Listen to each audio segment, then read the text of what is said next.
భగత్. ఇక్కడ కూడా పాటే డిమాండ్ చేస్తుంది మళ్ళీ. అంటే అంతకుముందు సెషన్లో పాటకు సంబంధించి చూసాం, సినీ గీత రచయితల యొక్క ప్రస్థానం చూసాం.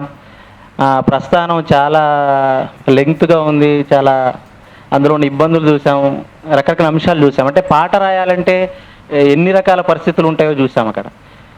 సరే, ఇక్కడ మరి కవిత్వము ఏంటి సార్? అప్పుడప్పుడు పాడుతుంటాం సార్, అది చెప్పలేమంటే అట్లా ఒక ఊటలాగా అది పొంగి వస్తూ ఉంటుంది.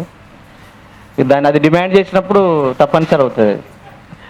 సరే, మరి ఇక్కడ మేమంతా కవిత్వానికి సంబంధించినటువంటి వాళ్ళం మేము. మరి కవిత్వం ఏం చేస్తుంది? మరి కవిత్వం దేని మీద రాయాలి? నిన్న విమర్శకులంతా కొట్టుకున్నారు ఇక్కడ, ఇంతమంది కూడా లేరు నిన్న సాయంత్రం. ఎందుకంటే కవిత్వంలో దృక్పథం ఉంటుంది. ఆ దృక్పథం మార్క్సిస్ట్ దృక్పథం అయి ఉండాలి.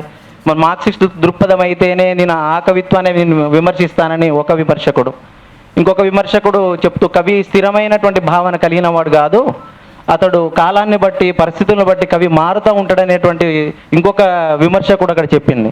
ఆ సందర్భంలో నేను అక్కడ కవిగా నేను కూర్చొని నన్ను నేను ప్రశ్నించుకున్నా, నా లోపలికి నేను చూసుకున్నా. అంటే మరి దృక్పథాలు అంటున్నారు, రకరకాల పరిస్థితులు ఉన్నాయి అని అంటే నేను మొదలుపెట్టినప్పుడు మరి నాకే దృక్పథం తెలియదు. నేను కవిత్వం రాయాలి అని మొదలుపెట్టినప్పుడు నాకే దృక్పథం తెలియదు. ఎందుకంటే నా జీవితం నన్ను డిమాండ్ చేసింది.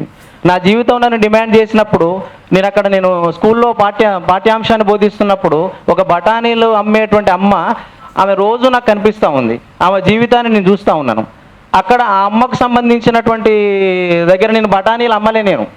నేను బఠానీలు అమ్మితేనే నేను ఆ కవిత రాయాలని డిమాండ్ చేస్తే అది కుదిరినటువంటి పని. అంటే అక్కడ నేను ఆ బఠానీలు అమ్మేటువంటి అమ్మ జీవితాన్ని చూసి, అక్కడ ఉన్నటువంటి ఆమె పరిస్థితులను, ఆమె ఇబ్బందులను చూసి నేను కవిత్వం రాశాను.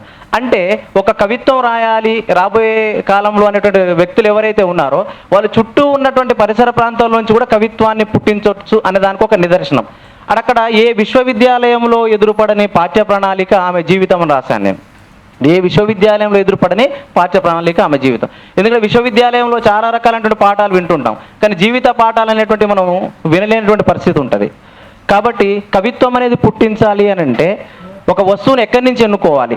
మరి ఇక్కడ ఉన్న కవులు ఏ ఏ వస్తువులు ఎన్నుకున్నారు, వారు ఏ జీవిత నేపథ్యం నుంచి వచ్చారు, ఎట్లా కవిత్వాన్ని మొదలుపెట్టారు, ఈ అంశాలన్నింటిని కూడా వాళ్ళ ప్రస్థానంలో నుంచి మనం తెలుసుకుంటాం.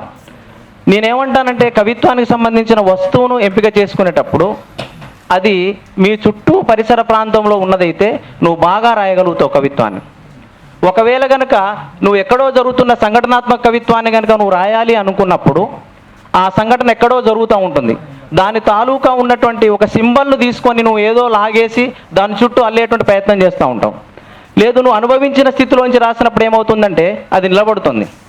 అక్కడ మళ్ళీ దృక్పథ ప్రశ్నలు వద్దు. ఇక దృక్పథ ప్రశ్నలు వచ్చినప్పుడు మళ్ళీ ఏమవుతుంది అంటే ఇది అభ్యుదయమా, ఇది విప్లవమా, ఇది స్త్రీవాదమా, ఇవన్నీ అంశాలు కాకుండా నీకు ఏదొస్తుందో తోస్తూ ఉన్నటువంటిది రాసుకుంటూ పోతూ ఉంటే, 1-2 సార్లు చెక్ చేసుకుంటూ పోతూ ఉంటే అదే సామాజిక పరమైనటువంటి అంశాలని నీకు తెలియకుండానే అందులో వచ్చేస్తూ ఉంటాయి. అంటే నీ జీవన విధానంలో విషయాలన్నీ కూడా అక్కడికి వచ్చేస్తూ ఉంటాయి. నేనేమనుకుంటానంటే అలంకారాలు బాగా తెలిసిన వాళ్ళందరూ కూడా కవిత్వం రాయట్లేదు, అలంకారాలు తెలియకుండా కూడా కవిత్వం రాస్తున్నారు. ఆ తర్వాత వాళ్ళు గ్రాడ్యువల్గా పోతూ ఉంటే ఇది అలంకారం ఇక్కడ నేను వేశానా, ఇది సిమిలీలా వేశానా, లేకపోతే పర్సోనిఫికేషన్ చేశానా, డిస్ప్లేస్మెంట్ చేశానా, లీనియేషన్ వాడానా, ఇటువంటి అంశాలన్నీ కూడా వాళ్ళకి తర్వాత తెలుస్తాయి చెక్ చేసుకున్నప్పుడు.